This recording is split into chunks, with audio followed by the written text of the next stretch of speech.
তৈরি করছি butterscotch cake, যেটা বর্তমান সময়ে ভাইরাল 10টা কেকের মধ্যে একটা।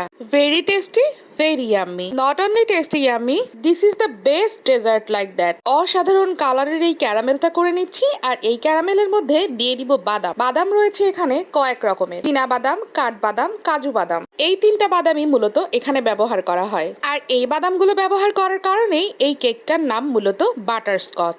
এই কেকটার বিশেষত্বই হলো বাদাম এবং ক্যারামেল, কারণ হুইপড ক্রিম মূলত সব কেকেই ব্যবহার করা হয়, কিন্তু বাদাম আর ক্যারামেল কিন্তু শুধুমাত্র আর শুধুমাত্র এই বাটারস্কচ কেকেই ব্যবহার করা হয়। দেন এখানে খুব সুন্দর একটা ক্যারামেল সস বানিয়ে নিয়েছি, আর এই ক্যারামেল সসটা আমি ইউজ করছি হুইপড ক্রিমের মধ্যে। হুইপড ক্রিমের মধ্যে দিলে এই ক্যারামেল সসের যেমন ফ্লেভারটা পাবেন আপনি খুব সুন্দর, এবং ক্রিমের কালারটাও কিন্তু খুবই আকর্ষণীয় লাগবে। খুব সুন্দরভাবে আমি এখানে বিট করে নিয়েছি যেন ভালোভাবে মিশে যায়। দেন তারপরে আমি এখানে একটু ট্রাই করে নিচ্ছি যেন ক্রিমটা আমার পারফেক্ট হয়েছে কিনা। খুবই স্মুথি এবং শাইনি হয়েছে। এখন আমি এখানে প্রথম বেসটাতে কিছুটা সুগার সিরাপ ব্রাশ করে নিয়েছি, আর তারপরে আমি এই বাটারস্কচ ফ্লেভারের ক্রিমটা খুব সহজ উপায়ে দিয়ে দিচ্ছি। আমার ক্যারামেল সসটা এতটাই দারুণ হয়েছে, দেখতে পাচ্ছেন একদম গ্লসি একটা ক্যারামেল সস। ক্যারামেল সসটা অনেক সুন্দর হলেই কিন্তু আপনার কেকটা পুরোপুরি স্বাদে পাবেন। আপনি চাইলে পাইপিং ব্যাগ দিয়েও আপনি ক্যারামেল সসটা ইউজ করতে পারেন। আমি এখানে চামচ দিয়ে নিয়েছি।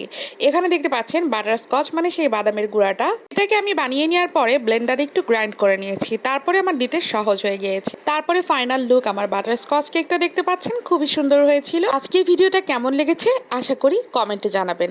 সবাই ভালো থাকবেন। আল্লাহ হাফেজ, আসসালামু আলাইকুম।